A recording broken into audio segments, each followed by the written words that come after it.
ทำงานแล้วครับปลาดุกขึ้นมาเกี่ยงแล้วเนี่ยก็งามตัวนี้อันนี้เฮียเลยวะขึ้นมาเกี่ยงไหมติด2 ดวงเลยตัวนี้ดวงนึงเขาคีบทีนี้ไปใส่ติดทั้งปากติดทั้งอันนี้เอาละปักแล้ววะแล้ว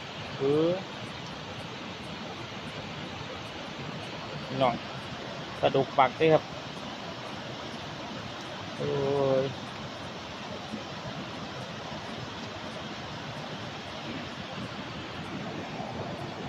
บ่ได้เอานั่นมาแม่นบ่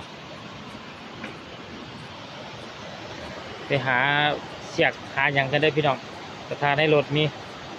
ติดปลาดุกตัวหนึ่งแล้วติดปักแล้ว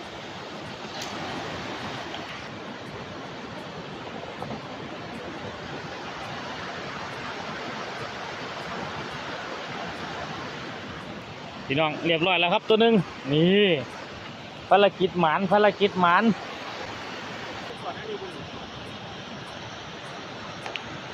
อีกแล้วพี่น้องอีกแล้วลุกต้นนี้ไหมเหมือนเดิมพี่น้องติดปากติดเงียงเลยก็มีทางหลอดเลยติดปากติดเงียงก็มีทางหลอดลุก2แล้วครับ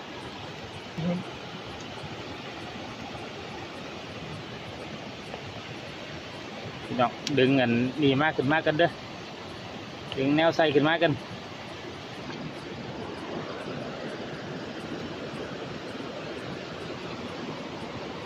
กันนี่คือ2 ดวงเลยวะ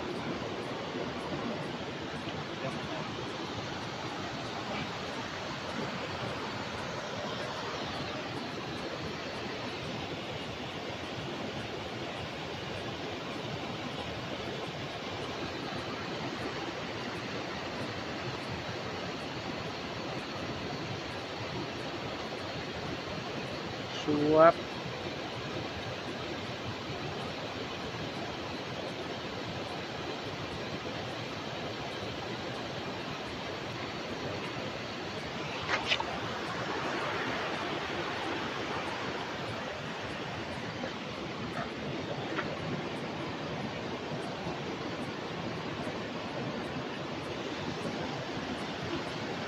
มาแล้วนี่อยู่สักทีหลังจากห่างไปบักโอ้โดนพี่น้องเอ้ยโดนมากยังถือว่าโอเคครับใส่สวยไซส์กำลังดี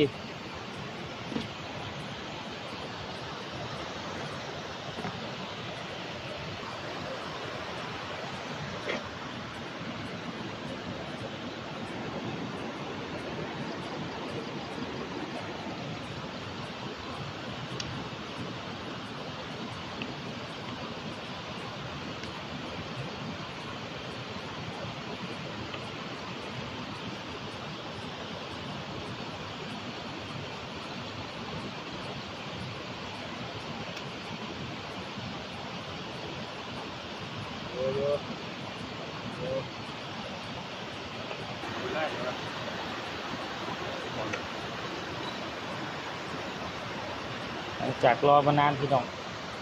ใส่นี่กำลังที่สวยเลยตัวใหญ่กระมูเลยล่ะตัวนี้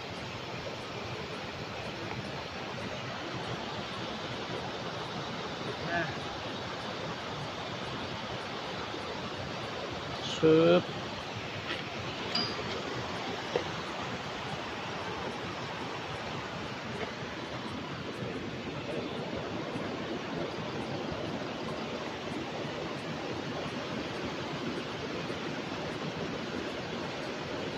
เชือบก็ดีพี่น้องปลาดุกกับปลาแย่งนี่หรอ ปลาดุกกับปลากระแยงครับมันนี้โอ้ปลาเนี่ยปลาขาวลงตอนเวิร์ดแล้วครับเมื่อนี้รอชมต่อไปครับพี่น้องทำขึ้นนี่ยาวไกลพี่น้องมาดึกๆครับปลาดุกใส่กำลังแบบงามๆนี่ละ ปลาดุกเอ็นนี่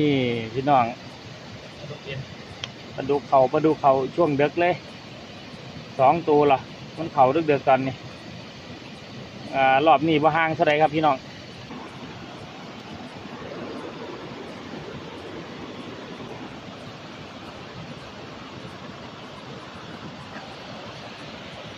ปึ๊บพี่น้องดุกล้วนๆเอ้ยบ่แม่นดุกกับกระแยงครับพี่น้องดุก4ละกระแยง2 บ่ออกเนาะเอาลง บอกบ่ บ่ออกเนาะ โอ้ยเสียว มั เว้ย นสูงไหมบ่ มันนั่นบางหันมันนั่นมันย่อนไปน้ำน้ำอยู่ไหม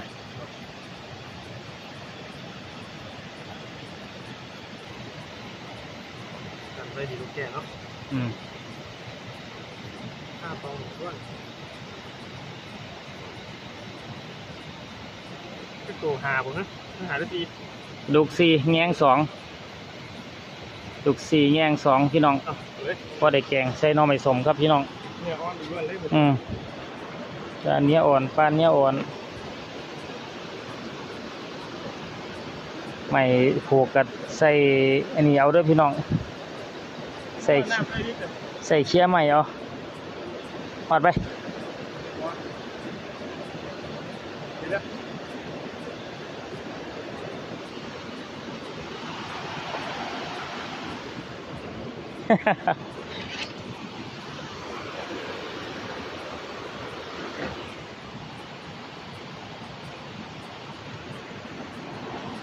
พอแล้ว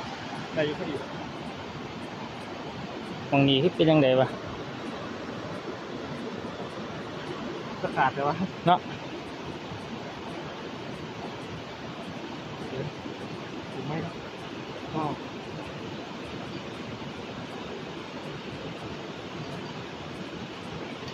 ขาดมากสิไดิโดดน้ำผางแย่งอะพี่น้อง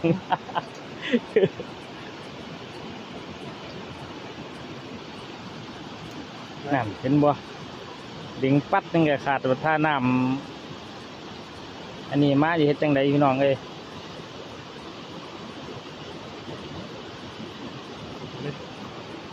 ครับดูเสียงดิได้หลายตัวเลยนี่ อืม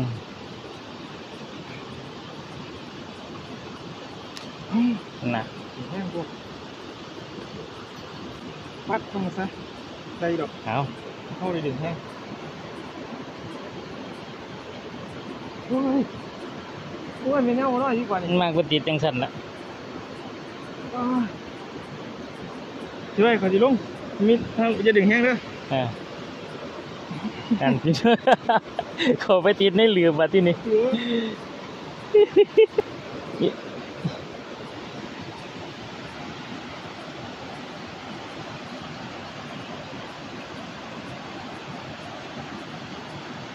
เอาขึ้นเลย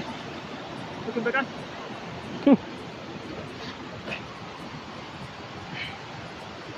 มันนั่นเอาลงแห้งพอเขาหานี้ก็ได้น้ำข้างเขา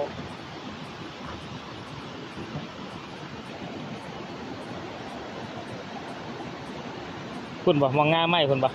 ให้มันกันไว้เนาะง่าไม่ใหญ่เรื่องเด็ด ไอ้ที่เดียวแหละที่ หรือกันบ่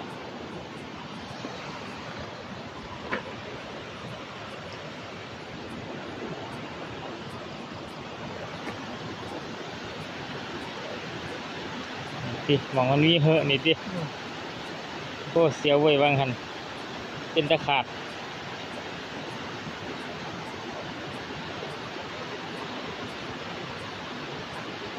อ้าวดูอิงติ่งพี่น้องบางหันติดเหอะแล้วบางหันเจครับอีกจังน้อยพี่น้องทำงานแล้วครับทำงานแล้วครับ ตลาด ตลาดตัวที่2ของปีครับ ตัวแรกหน้านั่นปีเฮ็ดยวนอย่างบึงดีครับ โอ้โหใจเลย พิพิธภัณฑ์ตลาดหรือว่าปลากระทิงครับพี่น้องอู้งามลายงามครับตัวนี้ กระทิงใจ รถแดงว่าอะไรนั่นเลือกว่า เดี๋ยว นานๆพี่น้องให้นานๆเป็นคนอดให้ดีกว่ามือใหม่มือใหม่ เป็นบอคุยหลังมันคุ้มขนาดนี้นี่นี่คุยหลังมัน นี่นะ แมนกำบ่ได้เด้ ตัวใหญ่ตัวนี้ไหม ใหญ่แม่ใครพ่อกำบ่ได้เด้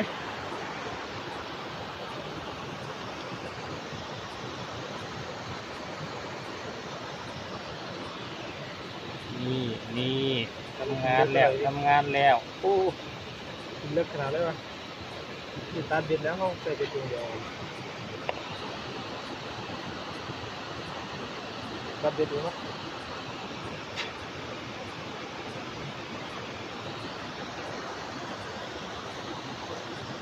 ดูเราได้อยู่วะได้แบบนี้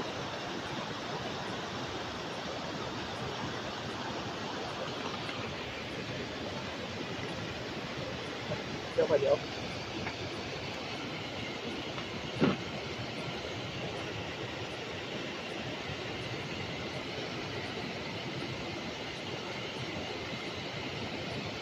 ปลากระทิงปลาหลาดตัวนี้ถือว่าใหญ่โดดไม่อย่าโดดแม่ล่ะโอ้ยเว้ย หมอออกหลอกวะ โอ้หนังเรื่อยๆเลยนี่เป็นไงแม่ใครผมนี่ คนดีตัวซ้ำอยู่บึงมันนั่นบ่ จำมันคอยมาตอนแรกบอก ดูสินี่น้องนี่วานสินั่งรับครับพี่น้องกินไปยามใดบุ มากินน้ำไหลบ่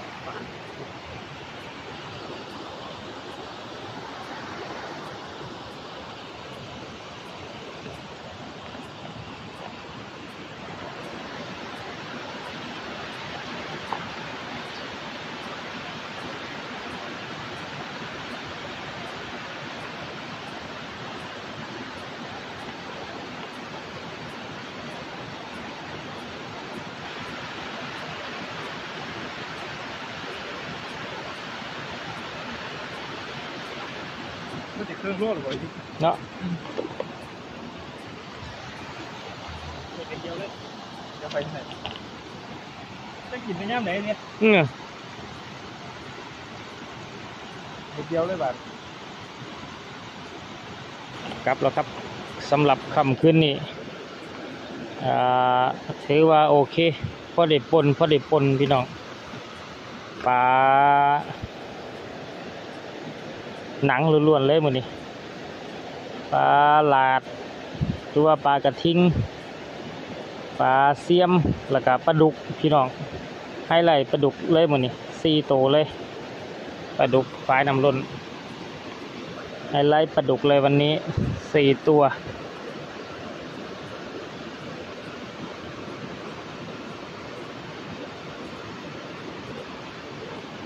ชูวับ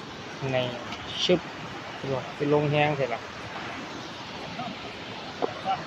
เห็นปะพี่น้องแนวใด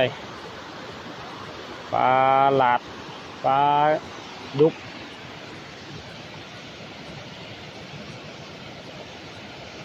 ซีเสียม2กระทิง1อุ้ยปลาหลาดตัวนี้แม่พี่น้องว่ามันปลาดุกตัวใหญ่ครับอยู่ถือว่าตัวใหญ่อยู่ถือว่าตัวใหญ่โอเคครับพี่น้องกลับแล้วครับสำหรับคำคืนนี้พอได้ปนกับพี่น้องสวัสดีครับ